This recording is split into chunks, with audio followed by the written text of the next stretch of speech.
दोस्तों और भक्तों, जीवन गाथा श्री गुरु गोविंद सिंह साहब जी पातशाही 10वीं के 12 एपिसोड हम अपने YouTube पर डाल चुके हैं और आज 13वें एपिसोड में, जो कि कहा जाता है कि बहुत ही भाग्यशाली एपिसोड है। 13 का मतलब 13 ही 13। और इस एपिसोड में शुद्ध गुरबाणी पढ़ने का महात्म गुरुजी ने बताया है। एक दिन एक सिख गुरुजी की शरण में दक्षिणी ओंकार का पाठ कर रहा था। सतगुरु जी उसकी मीठी और सुंदर आवाज़ के साथ वाणी का पाठ करते हुए बड़े प्रेम से सुन रहे थे, परंतु जब उसने अपने पाठ के अंतर्गत यह लाइन दोहराई, करते की मित करता जाने के जाने गुरसूरा, ये लाइन पढ़ी तो गुरुजी ने एक सेवादार से कहा कि जाकर इस सेवक सिख के मुंह पर थप्पड़ मारकर इसको दूर ले जाओ। जब यह बात हुई तो सिख संगतों ने हैरानी प्रकट की और हैरान होकर गुरुजी से प्रार्थना की कि हे सच्चे पातशाह, इस सिख से आपने इस तरह का व्यवहार क्यों किया है। यह सिख तो बड़े प्रेम से गुरबाणी पढ़ रहा था। गुरुजी ने कहा कि यह सिख वाणी का गलत पाठ कर रहा था, इससे यह व्यवहार इसलिए किया गया है। यह पढ़ता था, करते की मित करता जाने के जाने गुरसूरा, जिसका गलत अर्थ बनता है कि करते की महिमा करता ही जानता है, गुरु शूरवीर क्या जान सकता है। सवाल यह है कि यदि करते की मित को गुरु नहीं जान सकता तो फिर उस गुरु ने सिखों को उपदेश ही क्या देना है। सो भाई सिखों, गुरु जी की वाणी के शुद्ध पाठ का उच्चारण अपना एक बहुत बड़ा महात्म रखता है। इसका शुद्ध पाठ करना,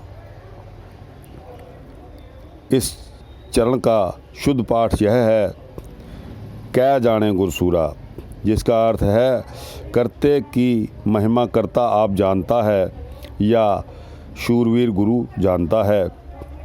आप जी के यह वचन सुनकर सारे सिखों ने शुद्ध पाठ करने का प्रण ले लिया।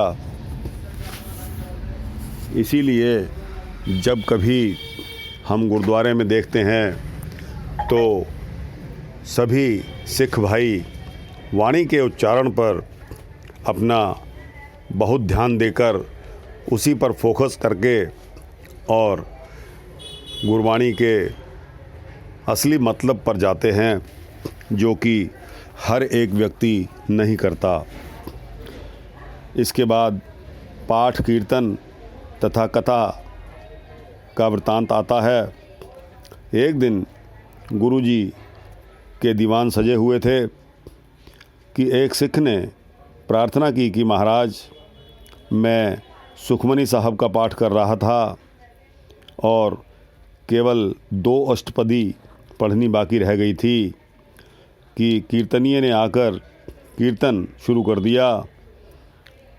मैंने बहुत कहा कि मुझे समाप्ति करने दो, परंतु इन्होंने मेरी एक गिना सुनी और कीर्तन प्रारंभ कर दिया।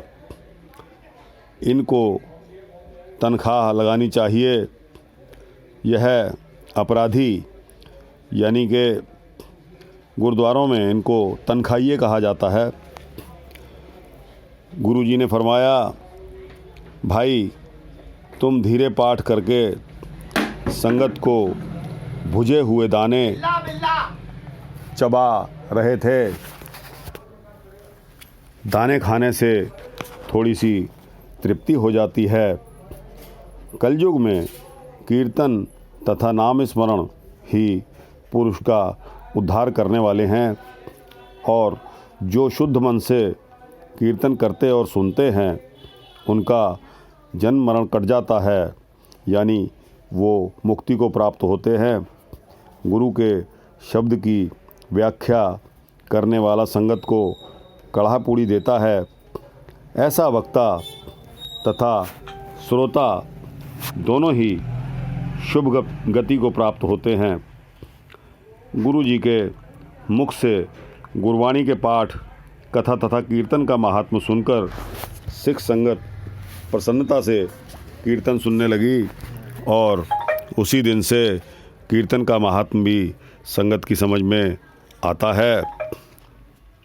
अब सिक्खी कितने प्रकार की होती है उसके महात्म्य का वर्णन आता है। तो बताया गया है कि सिक्खी 5 प्रकार की होती है। एक दिन संगत ने गुरु महाराज से सिक्खी कितने प्रकार की होती है बताने को कहा, तो गुरु जी ने इस प्रकार फरमाया कि सिक्खी 5 प्रकार की होती है। पहली सिक्खी धंधे की, यानी जो किसी धंधे के लिए मनोर्थी सिख बन जाए उसको धंधे की सिक्खी कहते हैं। इसके बाद दूसरा देखा देखी की सिक्खी होती है, जो अन्य सगे संबंधियों को देखकर सिख बन जाता है उसको देखा देखी की सिक्खी कहते हैं। इसके बाद तीसरे प्रकार की सिक्खी जो कि लालसा की है, जो किसी लालच करके सिख धारण करता है उसको लालसा की सिक्खी कहते हैं। चौथा आता है संतोष की सिक्खी, जो अपने गुरु के ऊपर श्रद्धा भावना रख के सिख बनता है उसको संतोष की सिक्खी कहते हैं। और पांचवा आता है भावना की सिक्खी, जो दूसरे सिखों से प्यार तथा गुरु को सदा अपने हृदय में बसाता है, गुरु को याद रखता है, उसको भावना की सिक्खी कहा जाता है। 5वीं प्रकार की है। इस प्रकार 5 प्रकार की सिक्खी गुरु जी ने बताई है। इसके पश्चात चरण पाहुल तथा खंडे बाटे के अमृत की शक्ति के बारे में वृतांत आता है। 5 प्रकार की सिक्खी का उल्लेख सुनकर सिखों ने प्रार्थना की कि हे महाराज, हमें पाहुल तथा अमृत का महात्म्य बताइए। गुरु जी ने फरमाया कि भाई, तंत्र मंत्र आदि कार्य की सिद्धि के लिए प्रसिद्ध हैं, परंतु वाहिगुरु मंत्र जो चारों वर्णों को एक करने वाला है, इससे सभी सिद्ध हो जाते हैं। लोहे का शस्त्र यानी कि खंडा, जल तथा मिष्ठान से तैयार किया हुआ अमृत एक बड़ा तंत्र है जो स्त्री तथा पुरुष को शक्ति प्रदान करता है। गुरु नानक देव जी से लेकर अब तक गुरु घर में चरण पाउल देने की मर्यादा चली आ रही है, जिससे सिख की गुरु चरणों में बहुत प्रीत बढ़ जाती है। चरण धोकर उसके ऊपर गुरु मंत्र पढ़कर सिख को पिला देना तथा भजन करने का उपदेश देना, इस विधि से केवल मंत्र के बल से सतोगुणी चरणामृत बनता है। परंतु जल तथा मिष्ठान लोहे के बाटे में डालकर उसमें लोहे का खंडा घुमाकर जो अमृत तैयार किया जाता है, यह तंत्र है जिससे बिजली की तरह एक ऐसी शक्ति पैदा होती है जो अमृत पान करने वाले व्यक्ति के अंदर वीर रस और धर्म की दृढ़ता भर देती है। इस अमृत को तैयार करते समय गुरबाणी का पाठ एकाग्र होकर किया जाता है। बस यही मंत्र है। 5 ककार जो धारण कराए जाते हैं, इन तीनों तंत्र मंत्र और यंत्र के इकट्ठे होने से एक त्रिगुणी बलवान शक्ति पैदा हो जाती है। इसलिए खंडे बाटे का अमृत चरणामृत से कहीं बढ़कर अपनी शक्ति रखता है। तो ये था चरण पाहुल तथा खंडे बाटे के अमृत की शक्ति का रहस्य। इसके पश्चात आता है अगम्य वाक्य भाई राम कौर के प्रति। भाई राम कौर जी को आयु में गुरु जी से 6 साल छोटे थी। उन्होंने एक दिन गुरु जी का इतिहास लिखवाते समय संगत को बताया कि एक दिन गुरु जी ने खुश होकर मुझे वचन दिया, हे बूढ़े की वंश, तेरी बड़ी लंबी आयु होगी। तेरा घर जब उस पार परलोक में था तब हमारा इस ओर में था, परंतु जब हमारा परलोक में होगा तब तेरा स्वर्ग में होगा। यह वाक्य 3 बार बोलकर गुरुजी ने एक ढाल तथा तलवार मुझे वरदान के रूप में दी थी। दोस्तों और भक्तों, इसके बाद आज्ञा मानने की व्याख्या का वृत्तांत इतिहास में आता है। एक दिन का गुरुजी दीवान की ओर आ रहे थे कि रास्ते में एक सिख दीवार पर लेप कर रहा था। दीवार के ऊपर लेप मारते समय उससे गुरुजी के पजामे के ऊपर कुछ छींटे पड़ गए। गुरुजी ने अपने सेवकों से कहा कि इस लिपाई करने वाले को ज़ोर से एक थप्पड़ मारो। यह बात सुनकर सिखों ने दौड़कर उसको थप्पड़ जा मारे, परंतु थप्पड़ों की मार से वह गरीब सिख बेहोश हो गया। उसकी यह दशा देखकर गुरुजी ने अपने सेवकों को कहा कि मैंने एक सिख को थप्पड़ मारने की आज्ञा दी थी, परंतु सभी ने इस गरीब को एक एक थप्पड़ मारकर इसे बेहोश कर दिया है। सिखों ने कहा कि महाराज, हमने तो आपका हुक्म माना है। गुरुजी ने कहा कि यदि हमारा हुक्म मानते हो तो इस सिख को कोई अपनी लड़की का रिश्ता दे दो। गुरुजी का यह वचन सुनकर सब चुप हो गए। सबको चुप देखकर गुरुजी ने कहा, गुरुजी का हुक्म तभी यथार्थ है यदि गुरु के सारे हुक्म माने जाएं, परंतु आप लोग सिक्खी से अभी दूर हैं।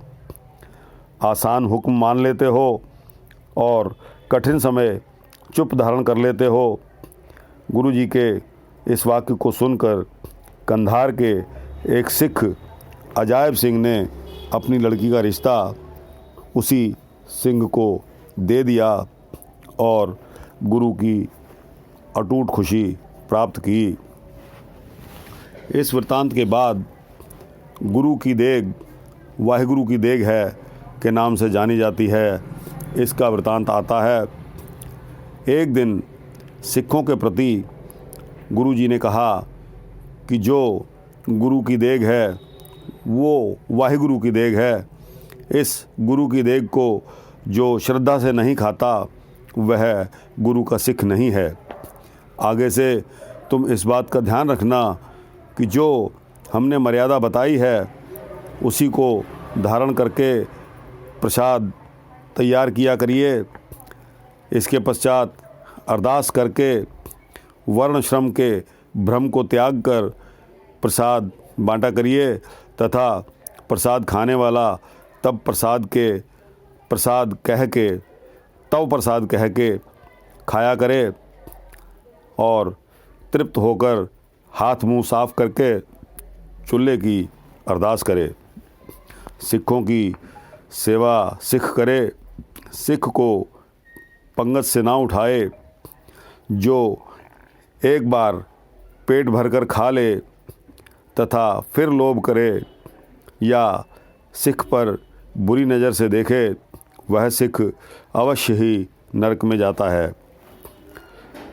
इस वृतांत के बाद सुनार सिख नहीं का वृतांत आता है। एक दिन गुरुजी के पास एक सुनार का लड़का सुघड़ सिंह सरहंद के रहने वाला निवासी आया। वह बड़े प्रेम से गुरुजी को पंखा फेर रहा था। गुरुजी ने उसको पूछा कि सरहंद क्या अभी आबाद है? उसने हाथ जोड़कर कहा, महाराज, आबाद करना या उजाड़ना आप ही के वश में है। गुरुजी ने कहा, सरहंद के उजड़ने में थोड़ा ही समय रहता है, तुम यहाँ मत रहो। गुरुजी का हुक्म मानकर यह लड़का गुरुजी के पास आनंदपुर में ही आ गया। एक दिन गुरुजी ने उसको कहा, अपनी कृत जिया करो, अपनी कृत किया करो। उसने कहा, जी मैं सुनार का काम बहुत अच्छी तरह से जानता हूँ। गुरुजी ने उसको एक सुंदर जेवर घड़ने के लिए 11 मोहरें दी, जिन का उसने जेवर घड़कर गुरुजी को दे दिए। गुरुजी उसके साथ देखकर उसके ऊपर बहुत प्रसन्न हुए। एक दिन फिर गुरुजी को उसको 20 मोहरें कड़ों की जोड़ी घड़ने के लिए दी जाती हैं। जब कड़े घड़े हुए गुरुजी ने तोले तो वह 17 मोहरों का सोने के बराबर थे। जब गुरुजी ने उसको पूछा कि हे लड़के, तुम कहते थे कि मैं सत्संगी हूँ और मुझ में कोई दोष नहीं है, परंतु बताइए इससे ज़्यादा क्या दोष हो सकता है? मजदूरी भी पूरी लेता रहा और सोना भी चोरी करता रहा। जब उसने कोई उत्तर ना दिया तो गुरुजी ने कहा, सुनार सिख नहीं तथा रेवड़ी प्रसाद नहीं हो सकती। दोस्तों और भक्तों, समय इजाज़त नहीं देता, इसलिए इस वृत्तांत को यहीं पर छोड़ते हैं और अगला वृत्तांत सिखों को उपदेश के बारे में हम अपने अगले एपिसोड यानी कि 14 नंबर में हम उसका व्याख्यान करेंगे। तब तक के लिए वाहिगुरु जी का खालसा, श्री वाहिगुरु जी की फतेह।